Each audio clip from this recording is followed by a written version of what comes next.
I'm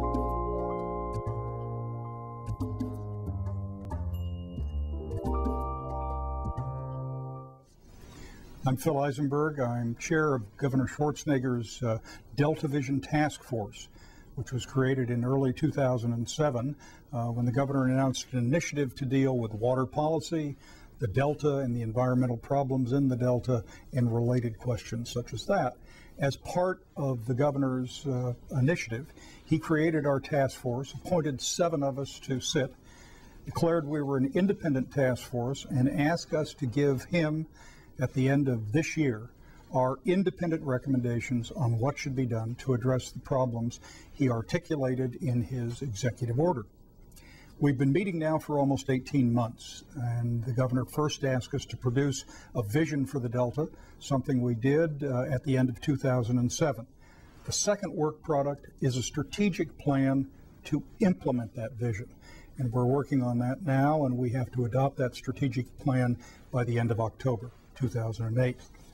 What we're doing today is one of 7 meetings up and down the state of California designed to reach out beyond the normal confines of our meetings to individuals who might not have had a chance to appear and testify before. It's an informational session to give you some facts and figures on the problem and also the solutions we've addressed. You'll find information on the vision we've adopted and the ideas we're articulating in the strategic plan. To start the process, we're going to let you hear from 4 people. They are truly experts in the field of water and public policy, and all of them have been involved in many ways in our process for the last 18 months, as they've been involved in the water, political, and environmental fights around the Delta for much, much longer than that. So the 4 people you're going to hear include the following. Marcy Conglianese, who is the former mayor of Rio Vista, one of the premier Delta towns of California. Byron Buck, a water consultant who, among other clients, represents the Westlands Water District, very large agricultural water user in California in the Central Valley, and the Metropolitan Water District of Southern California. From the environmental movement is Spreck Rosenkrantz, a senior consultant and analyst with Environmental Defense, one of the most significant national organizations involved in environmental work and water policy.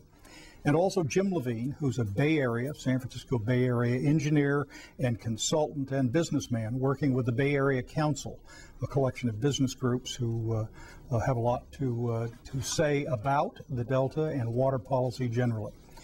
Those 4 people will be talking on this tape to give you some background. You'll then be given other information and, be solicited for your opinions, your views, your questions, and your concerns. We thank you very much for doing this. We appreciate your input.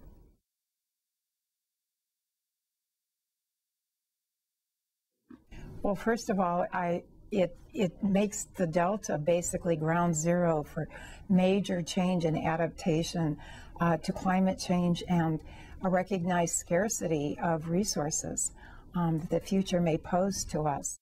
The strategic plan is critical to help the state adapt to a changing Delta. Water transferred through the Delta serves 23 million people and the 5th largest economy in the world. Security of that supply is certainly imperative. They say the Delta is the hub of California's water supply, and most of the state either is part of the Central Valley system where rivers come and flow down into the Delta, or gets water from the Delta. So when you're talking about solving water problems in the Delta, it's the Delta, it's the Central Valley rivers that feed it, and it's all the communities, the cities and farms that depend on the Delta for part of their water supply. It's really interesting. The Bay Area Council, we don't have any water contracts, we don't have any water facilities, we don't have any real special interests. Our main reason for being here is that our special interest, if you would call it that, is just the future of California's economy. And we've learned over the years that California's environment and economy go hand in hand. If you have a bad environment, you will have a bad economy. The recognition of the Delta as more than a faucet, more than a wildlife or fisheries habitat. people live there and have, since the beginning of our state, developed a unique culture. And the plan recognizes and appreciates that. And it builds on what we've already been able to do in our recreational and wildlife economy by suggesting that we have not only regional and statewide significance, but national significance. And the natural heritage area, I think, is a wonderful tool that will enable the grassroots Delta people to come forward with a plan that brings more people to the Delta, so more people can understand and appreciate its beauty and its intricate landscape, and why people all over the state and all over the country should care about it.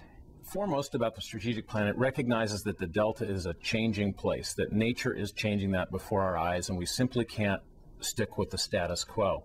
It also recognizes that the way we move water through the system to the economy of this state is neither good for supply reliability or the ecosystem. And the vision is taking leadership to address the things that need to change to provide both ecosystem restoration and a reliable, safe water supply. Specifics about the plan is it deals boldly with conveyance, which has been a third rail in California in terms of political and water issues. And it gets right out there and indicates we need a dual conveyance. We need to move at least some of the water around the Delta, which would keep it safe from both sea level rise and the earthquake risk. So it deals with conveyance head up, and that's important. That hasn't been done for a long time in California. What's nice about the Delta Vision is the independence of the Blue Ribbon panel. We're taking a step back. We're taking a 100-year look forward and trying to figure out what really works for the Delta, what works for the environment, what works for cities and farms.